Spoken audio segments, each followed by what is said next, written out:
Welcome back to Three Ball Walk, and we were touching on the Mets, the National League.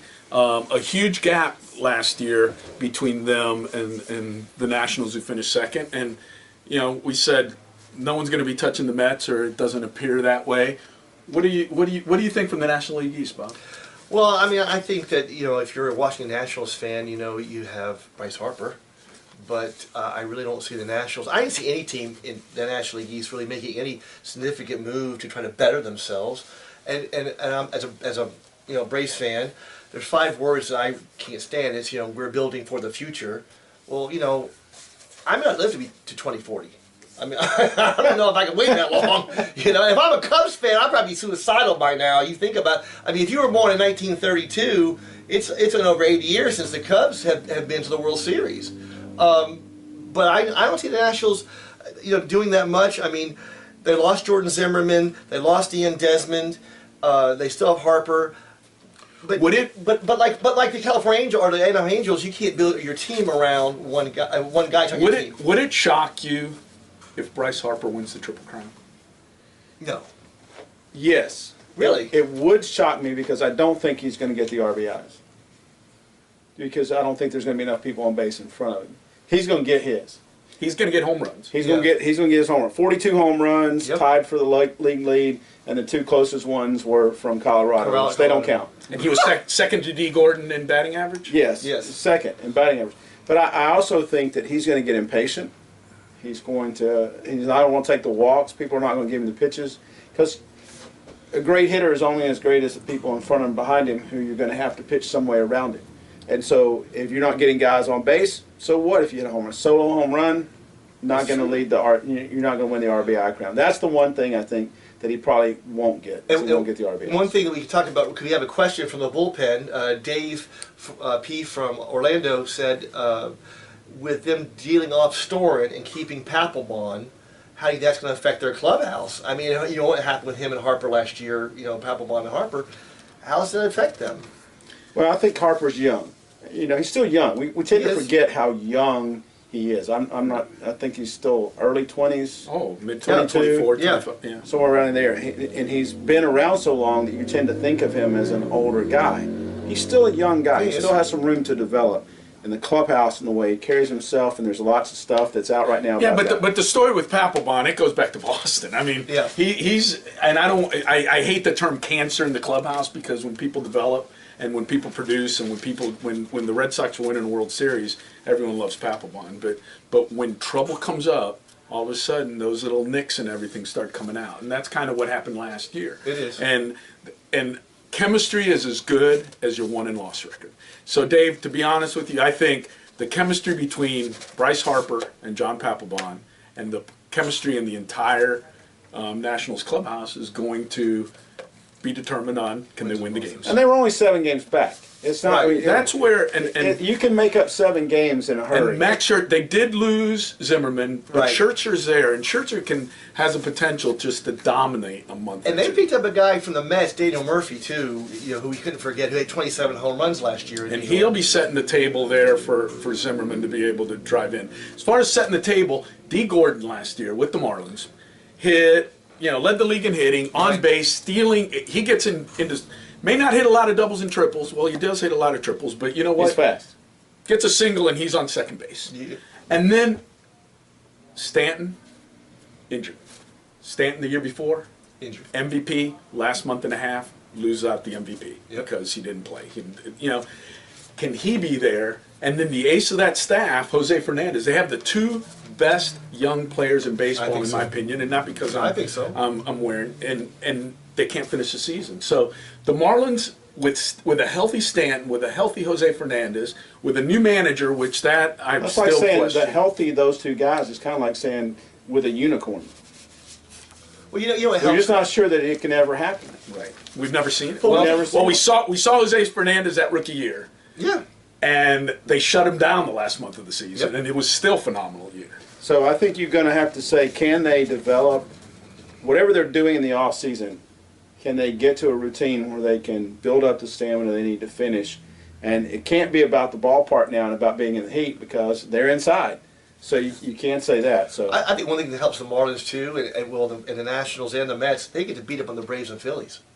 Because the Braves are going to be terrible, and the Phillies may be even worse. And the Phillies bring, I didn't realize this until I started looking online, that the Phillies only bring back 2 players from their '08 championship, Ryan Howard and Carlos Ruiz. Everybody else is gone. everybody's gone. That's what makes in the NL Central, and that's what makes what the Cardinals, what the Pirates, and what the Cubs did last year, winning 97 games or more, even more phenomenal. Because with the unbalanced schedule, they had to play each other so many times. Exactly. Yes, they got to play the Reds. Yes, they got to play the Brewers. But Both of they which, had, by the way, are still going to be. Sure. absolutely. But why? And I think part of the reason they're that bad is because they have to play the Cubs, the Pirates, and the Cardinals Right, but many times. But a few years ago, we would have said one of the reasons why is because you get to play the Cubs, because you get to play the Pirates. I mean, they were horrible. They were the And the horrible Astros teams. were in and the that Astros division. were in that division. And so you have those teams like that are going through it, and then suddenly those players mature that have been gotten beat up on day after day, week after week, year after year, and they start to figure some things out. They get a little bit more mature, and they develop. And now all of a sudden they're not quite so an easy out. And then it's almost like it just flips. There's never this gradual shift. It's like one year they're really bad, and the next year they're a contender. And you're like, how did that happen with the same guys? So some of that's just getting older. Some of that's figuring it out.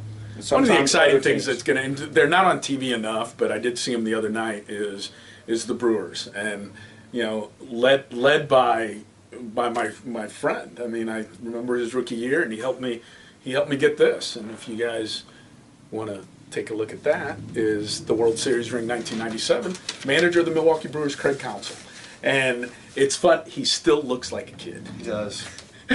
He does. He absolutely looks like a kid. He does. And he's managing that team, and it's a challenge, But I'm with you. I think the Brewers and the Reds just way too much. And you had Way Chapman last year. Imagine what if he was on a contending team, how many more saves he would have had, how many more opportunities. How many times do they ever get to him and he's like, they're never going to get to me today. I can just go take a shower, go play golf because we're going to lose before we ever get to the seventh. Yeah. Those are sad times when your team is that way. And as Braves fans, you can put all the hype videos you want out that the Braves did, and one of their fans did a 5-minute hype video. And if your lead person in your hype video for the year is a guy who's never played in the big leagues, You're in trouble. You're in trouble. You're in big trouble. And with the Braves or the Reds or the Phillies, we pick on them because they're not doing that well right now. But those are 3 teams I think that at the trading deadline, is Brandon Phillips going to be there? Do you think they'll deal Joey Votto? Will he go for Cincinnati?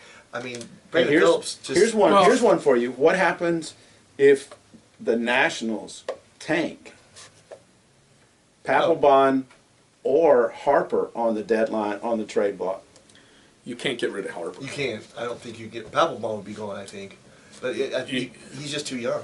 And I think the Marlins What people say decided. about Ken Griffey Jr. once That's upon true. a time. That's true. Well, But no, that was Alex Rodriguez left before Ken Griffey Jr. did. Right, but both. I mean, both those No, guys you say you Griffey never left.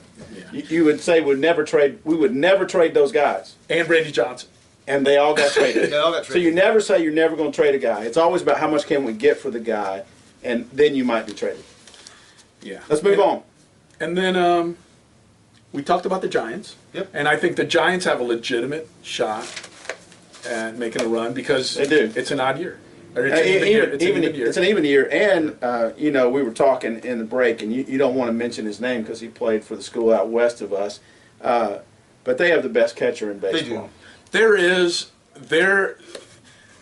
Bryce Harper, I think, is your leading candidate to repeat as MVP. I think he's the best player in the National League. However, if you don't have Bryce Harper, the number 2 or the number 3 or the number 4 outfielder isn't as good, but there's not that big of a gap. There is a larger gap between the number 1 catcher and the number 2 catcher because I think Molina's getting A little old, there. There's a huge difference in having Buster Posey and having any other catcher in the National League. As much as I hate to say that, and plus, I don't mind saying it too much because when he was at FSU, he didn't win all the time against us. But anytime that you have a rule made because of a play that you were involved in, that shows your significance. And I think the whole catching thing with the way Posey got hurt, I'm not necessarily a fan of that rule. I think it takes away some of the game, but I understand it. And he is definitely by far, I think he's the best offensive catcher, head and shoulders above anybody else. And defensively, he's as good as anybody else. Maybe slightly less than Molina with an arm, but still he's good enough to be right there in the mix. And you put those two things together, and if you've got him, you've got a good staff because he can handle the staff and he can handle the pitches. And we talked about before pick up Cueto. They already have Baumgartner. The one guy you don't hear the Giants anymore, Matt Cain. Matt Cain, good. But Lincecum, Lincecum too. Whoever had Yeah. Lincecum, he just fell off the face of the earth. Suddenly he can't pitch anymore. Yeah. He's like Steve But Blass. Matt Cain still. Yeah, Matt Cain's great. I mean, it's like, and I'm not a naturally West fan, but I mean, Matt Cain's awesome. I mean, it's a good staff. And again, you have the two teams, the Padres and the Rockies, that are still going to be also Rams. I don't think they've done enough yet to move What up. What happened to them a year ago with all the free agent signings, with all the changes, with all the trades? The Padres were the team to beat without having done anything. And they were out of it by the All-Star break. And they were done. They were done. And they got rid of Upton. They still have Matt Kemp. I mean, he drove in 100 runs last year. But what do the Padres really have that is going to scare somebody? They don't. Not at all. I don't think anybody in that division. I don't think that the Giants or the Dodgers are going to be that afraid. I think it's still going to be a three-team race. Will Greinke make a difference with the Diamondbacks? I think so. I mean, if you think about it, you only need, like I say, you only need 13 games. And if you can get 6 away from the Dodgers that he would have won if he'd have been there, and give you 7 that you wouldn't have won without him, then you're right in the mix. Yep. The question is whether or not that's going to make enough of the difference, or did they lose something else? But I think that the West has a chance to be like the Central this year. I don't know who they play. We should have looked that up, who they play in the interleague, because I think the interleague schedule has more to do with who makes the playoffs than the other things. A lot of times, some teams have to play this team, another team doesn't. Right, They're playing for the same. And I'll tell you the one thing that the Giants especially and the Dodgers are right there, especially with their closer Kenley Jansen. Mm-hmm. I don't think any of those teams, including the Padres, can match both. I mean, yes, we talked about the starters, but the Giants and the Dodgers get the game to the 6th, 7th inning, Yep. and they have the bullpens to close out the games. I don't think any other team in probably the entire National League can do what the Giants and the Dodgers can do out of the pen. And that's a big key. Games these days, you don't find pitchers that get you the full games. Managers say, just get me to the 6th and we'll shut it down. We'll carry the pen the rest of the way. So you need a strong bullpen. That's why players that are pitching 1 or 2 innings, making a whole heck of a lot of money, pitching 1 or 2 innings a day. If you got the arm that can do it. So a little bit about us, and I think they know. You grew up in Gainesville, Yeah. Braves fan as a kid, I still Braves am. fan to this day. Yeah, I watch the Marlins on TV more because Grew up in Birmingham, Braves fan as a kid, Braves fan as a kid? Braves fan to this day. No, not a Braves fan to this day anymore because of what they've done to the organization. But if I had to pick a team, I would pick the Braves. I just like watching baseball. I like watching it. It's funny. I when I went to work with the Marlins, you grow up in Tampa, you don't like much from South Florida. And I became a Marlins fan. We won the World Series, and it was enjoyable. And that tug of your boyhood enjoying and liking and everything like that. Are you going with the Cardinals? And, as a kid, Bob Gibson, Lou Brock, Orlando Cepeda, the Cardinals were the team. And I loved them. And, I followed everything. And now I kind of, because of my ties and everything, I like the Marlins. But watch the Cardinals this year. I think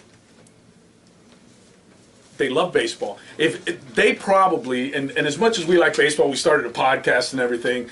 I bet you there's thousands of people in St. Louis that could do this way better than us because in St. Louis, they love their baseball. Well, but they wouldn't be able to talk about anybody but the Cardinals. So they couldn't mention anybody but the Cardinals. If you've ever known a Cardinals fan, you will know what I'm talking about. They don't know there's any other team. And with that, we got to say goodbye. We'll see you next week. And remember, play ball, and the Cubs are going to win it this year. You heard it here first, folks.